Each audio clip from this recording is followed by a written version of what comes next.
You are listening to MSP 1337. I'm your host, Chris Johnson, and I'd like to thank you for joining us today. First and foremost, I'd like to thank our sponsor, MSP-Ignite. MSP-Ignite offers a peer group experience that is unique to managed service providers in the technology industry. If you are serious about implementing a model for success through sharing and collaboration of best practices, this is the best way to do it. Head on over to msp-ignite.com to get more information. All right, on to the show.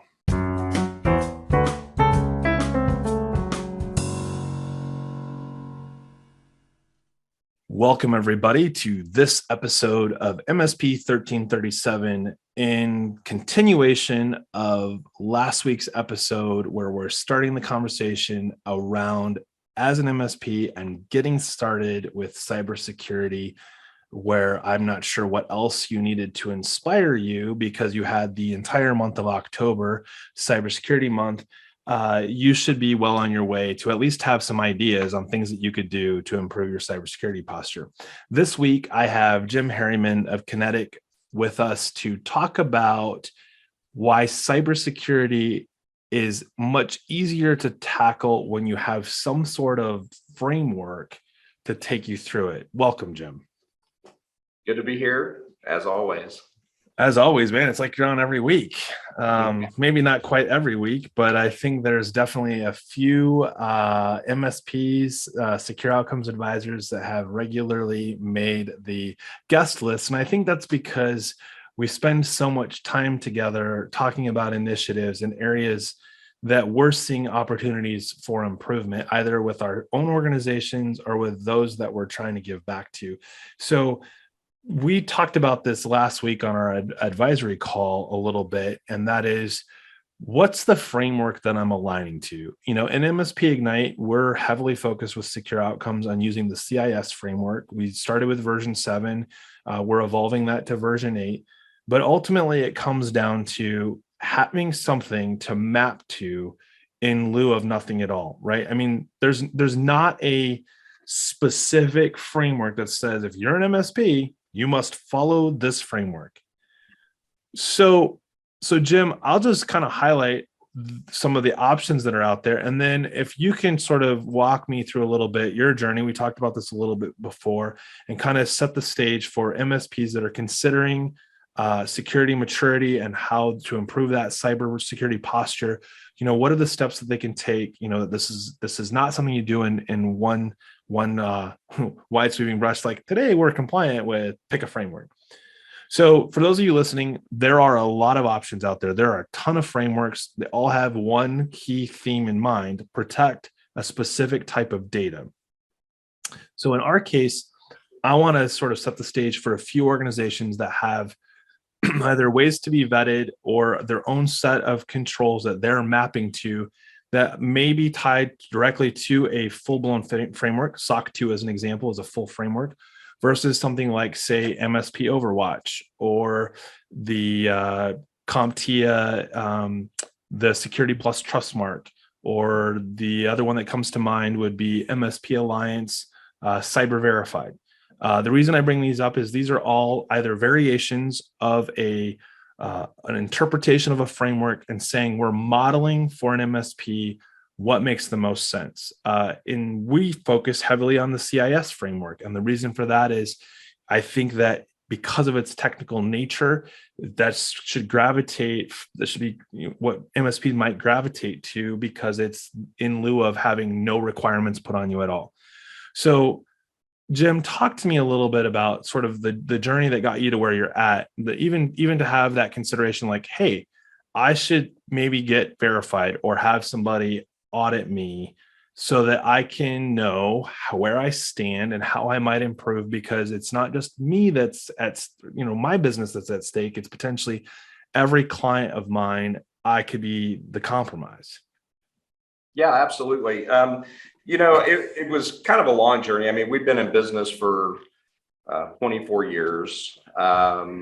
Security has always been top of mind. I mean, I had come out of a corporate environment before where, they were under Sarbanes-Oxley and have worked and consulted with additional clients that had fallen under those regulations.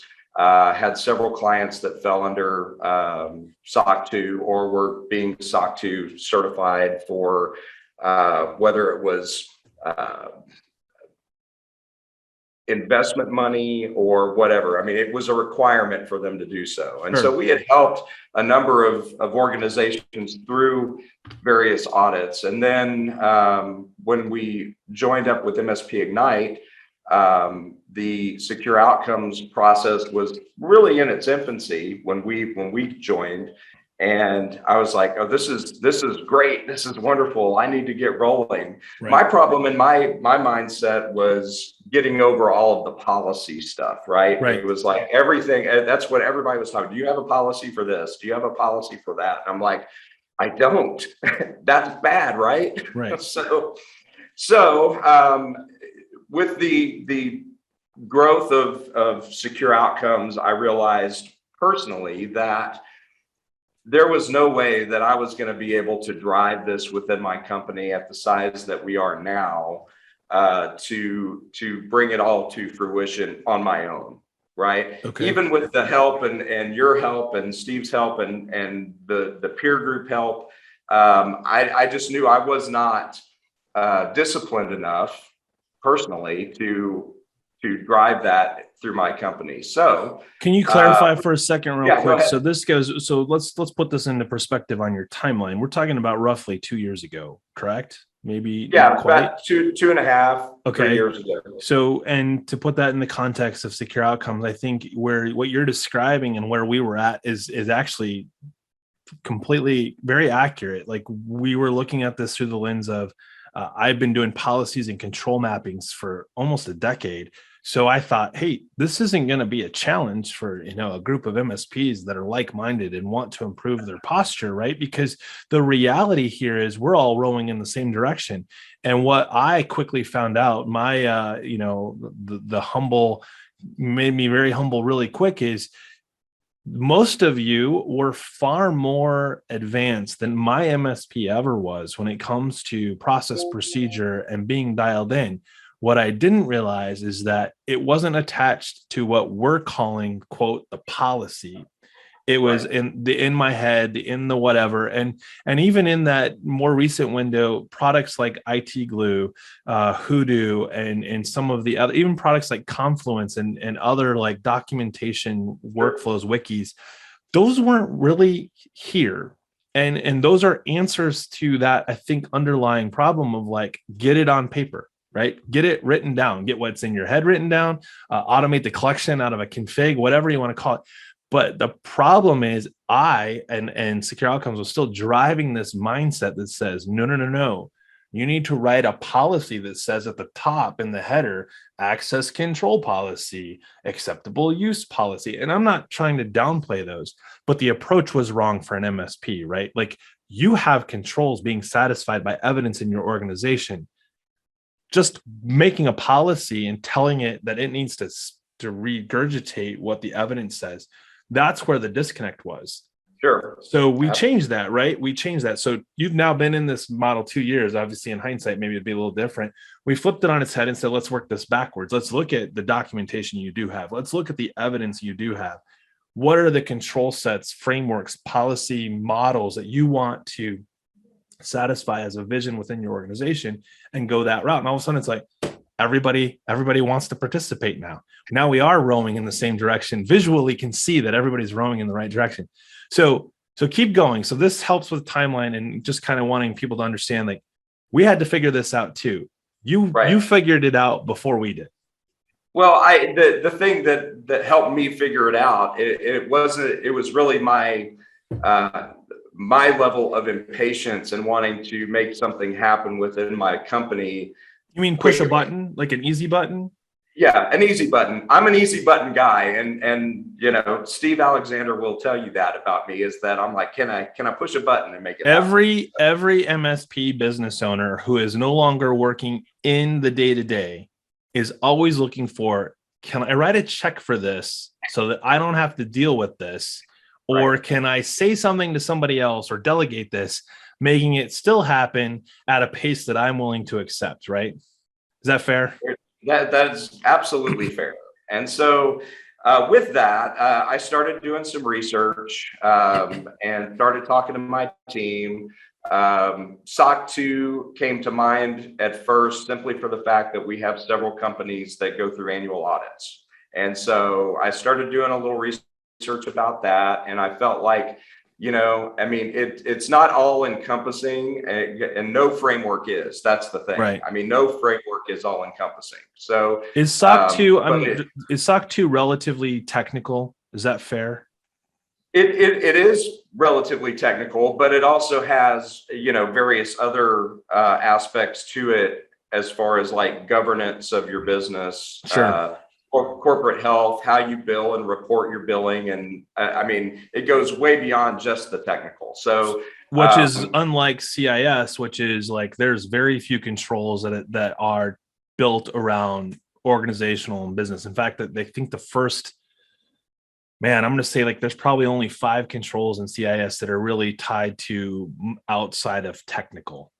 Sure. I've had this conversation with a few folks. I kind of liken SOC 2 to a combination of a technical control like CIS and a business structure type deal like EOS, right? Sure. It's not EOS, and I'm not saying, I'm not discounting EOS or doing anything like that, but there is a lot of things within SOC 2 that revolve around how you structure meetings, meeting minutes, how it gets you a real good basic business structure mindset that a lot of us as, entrepreneurs, I mean, we, as an MSP, Kinetic started because I worked in IT, right? And I'm like, I think I could do this for a living outside of this corporate structure. And so I started a business.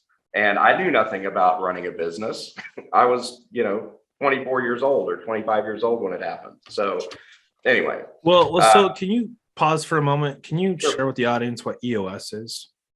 The Entrepreneurial Operating System. It's all based on a book by Gino Wickman, I think. Gino Wickman. Correct. Yes. Yeah, called Traction. Traction was the first book, and then there have been several subsequent books, which I've read, and I love the premise. And I think it's something that may be right for our business down the road. But I feel like that again, there were a lot of things that going through the SOC process satisfied in that realm and changed our mindset internally as to how we were functioning on a day-to-day basis as an organization. Okay. I appreciate that. I just want to make sure that we're like not throwing out acronyms that may or may not be tied to cybersecurity. I get it.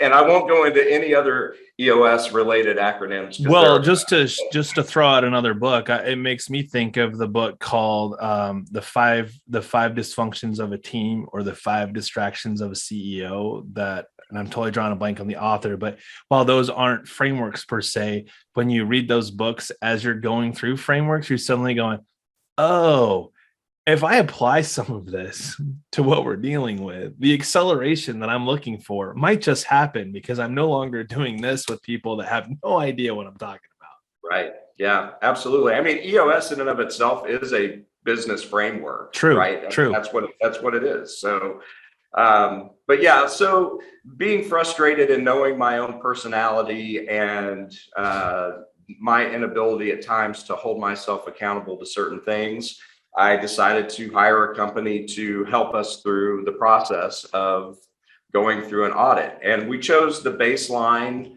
audit just to get through a process. And then after the first one, decided we were going to expand that. And next year we'll do it again. We'll go even deeper into the process because there are various stages of and we went to MSP Alliance. I mean, that's who we used. And there were, lots of other ones out there, but they had been around and been doing that type of stuff for MSPs the longest that I could tell. So, and I actually had a friendly competitor that had used them, and they had seen great success within their own organization after going through the process. as far as growth and opening up doors to businesses and opportunities that in the past that they would have to either be rejected or reject because they didn't meet the qualifications. Sure. So ultimately, your decision-making process was, I don't want to say just by chance, but it was not driven by, say, someone like me saying, Jim, you really need to adopt a framework and follow the control set and get, your cybersecurity dialed in. It was more of you're listening to the clients that you have, some of the obligations that they're having to go through, and sort of the realization like, hey, if I can, cater to that client base more than I am today, part of that would be proving to them that I'm doing the same thing. And I want to come back to the SOC and sort of your process here in a second. But one of the things I want to touch on is there's a maturity model here that is not necessarily tied to you as the MSP. And what I mean is around us, cybersecurity insurance, our clients' need for cybersecurity maturity, that is happening with or without us, right? Like right now, those things are happening. So when an insurance company says to you, hey, show some proof that you're doing the following things, one of the easiest things that you can be doing is to follow a framework, satisfying those controls, putting together a POEM that shows like, hey, the milestones and budget, and this is our timeline for getting these things done. CMMC framework just updated. They went from 5 levels to 3. They took some of the requirements out that were there before. One of them was if you were attesting for CMMC compliance level 3, they no longer cared about your POEM. They just wanted to see like proof that you satisfied all the controls. What's interesting is they added the POEM back in and are saying, hey, for smaller businesses, it's unrealistic to assume that you're just going to satisfy all these controls, whether it's SOC 2 or any other framework. Just because the control seems out of reach or unreasonable doesn't mean you should dismiss the framework as a whole. I agree. So picking back up with where you're at, you did the baseline. That was year 1. How hard was it to remediate or to get yourself comfortable with the findings report? At first it was really hard. And the hardest thing, and I think the hardest thing that most of our colleagues will deal with, is actually getting the policies done. And this process forced that upon me to get policies done. Now, they provided templates and all of that. But that was the biggest struggle. I'm and have always been bad about documentation. That's why I hired people so they could document stuff, so I didn't have to. Right. So, I mean, that was really the hardest part for me. But just having it there, having somebody, kind of hold your hand through the process, the way that we hold hands with our clients to get them through certain processes and struggles that they go through. So, and I think that was, it was putting away the ego and understanding that I don't know everything, right? And just coming to that realization that we needed help to get through it. And now in our, going through our second audit now, as we speak, I mean, it's happening right now. So it is, the second year is easier. The first year is the hardest, because the second year you've actually been doing all the things that you were kind of trained to do through the first process. Right. So. And I think that one of the things that didn't really exist before, and if we can go back, we don't go back too far, but I think when PSAs first became somewhat sophisticated, while that may not be what I would ideally say is a good way to manage policies or your security control set, when I think about trying to do it with just a spreadsheet, that's way more complicated than the PSA. We didn't have integrations with our documentation tools until, more recently. That has helped a lot with that, going to the gather as opposed to hunting to find evidence, right? We know it exists. We don't know where to look. So we're on a scavenger hunt. Talk to me a little bit about, today, you're in round 2. One of the things that I think is always challenging is where to manage my policies. Like if I have something, and you mentioned starting with templates, I struggle with templates, not because I don't have a collection of them, but because, and I've heard this said before, if I look at a template and at the top it says this is satisfying controls XYZ from whatever framework, looking at the document, I don't know how many times I've looked at templates that really don't clearly paint the picture of the controls being satisfied. It's ambiguity, it's more abstract, it's like a Picasso decided to start writing, right? Like it's just, it can be disjointed, it can include too much, it includes most of the time too little. What did you run into with the template process? Because I think that there's a lot to gain from templates because you're not starting with zero. Right. But there's got to be some give and take. And what's the approach maybe that you went through to go, okay, ding, ding, ding, I get it. Now I can make this mine. I think the main part is, reading through it and really understanding what they're trying to say, because so often, these types of policies are written either by, either an accountant or an attorney, Right. or, and so there's a lot of stuff in there and the language that, especially non-technical policies, right? Correct. Yeah, especially those. And so we spent a lot of time going through and really just putting things into our own words. And I talked to the auditors and I said, look, I want my staff to be able to understand these when they read them and they sign off that they've read them and so on and so forth. And so I didn't want it to be this, complex document. And so as long as you're going in and with the policy and whatever controls that it's attempting to satisfy, just tell the story, right? It doesn't have to be long and drawn out. And if it doesn't satisfy the auditor, right, then you can work with them to make it satisfy what they needed to do. Prior to that, if you're not being audited, just write it down. That's as simple. That's a policy. It's written down. And then if you're audited, then you might have to complicate it a little more. That part of it was long. Yeah. So I'll give some examples of platforms and tools that are out there that help with policy management and control satisfaction. So there's VCIO Toolbox, less policy, but more about like documented. I can see where I'm satisfying controls. I'm attaching my evidence. You've got CyberHoot, which has policy templates and security awareness training. I will tell you that their policy is very much focused on the doing side of things, less of the control mappings to specific frameworks. So for those of you that aren't sure yet where to get started, that's a good example.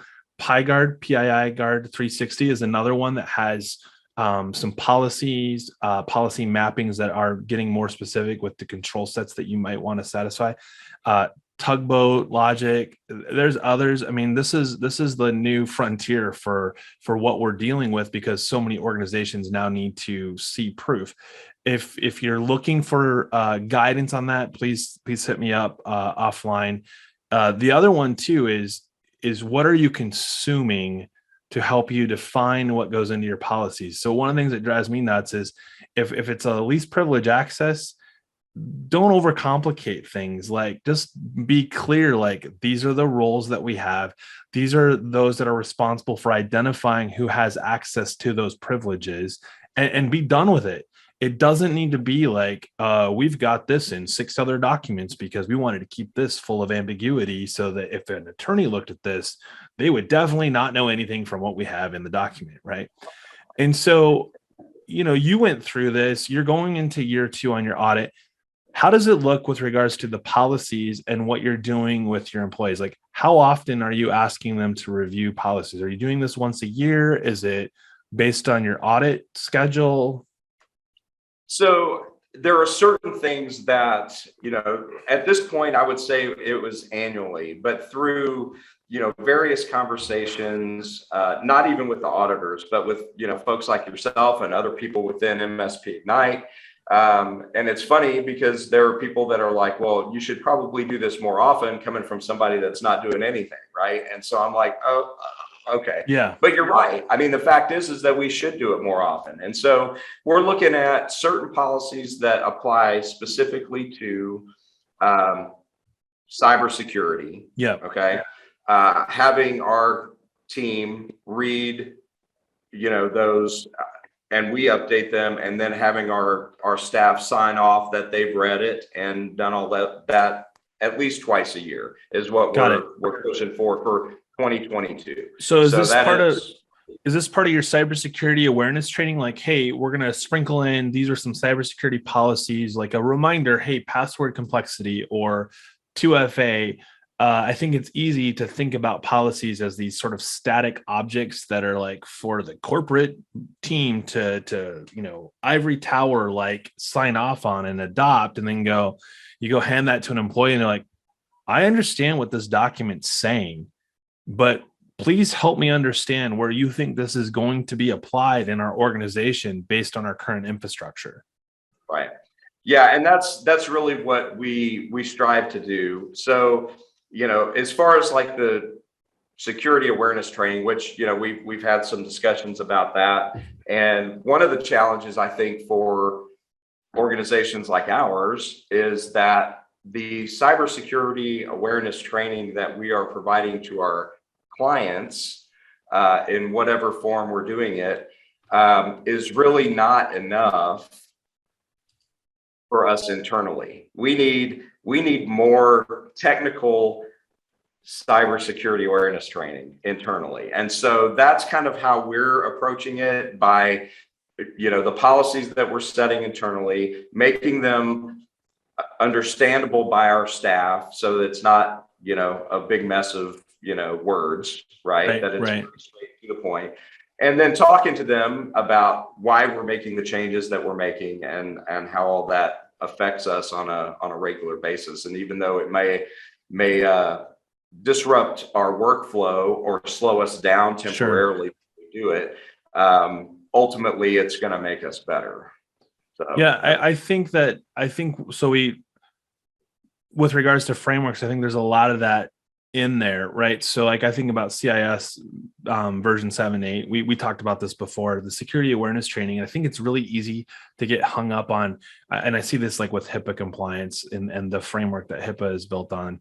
They go into great detail to talk about this annual cybersecurity training, and it's pretty articulate. And it's like, well, if I do this once a year, do I really remember what I did 12 months ago?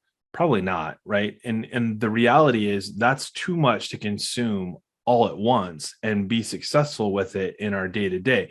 Now, if you've done it 4 or 5 times, you've probably memorized it, but that doesn't mean that you're retaining it from a use it standpoint. And so I think may have mentioned this before. I heard a podcast interview with Arctic Wolf, and the VP was talking about 5 and 10 minute chunks being sprinkled on a monthly basis, because our attention, our retention of knowledge for things that it's kind of in bursts is about 4 weeks before it starts to sort of drop off in the background.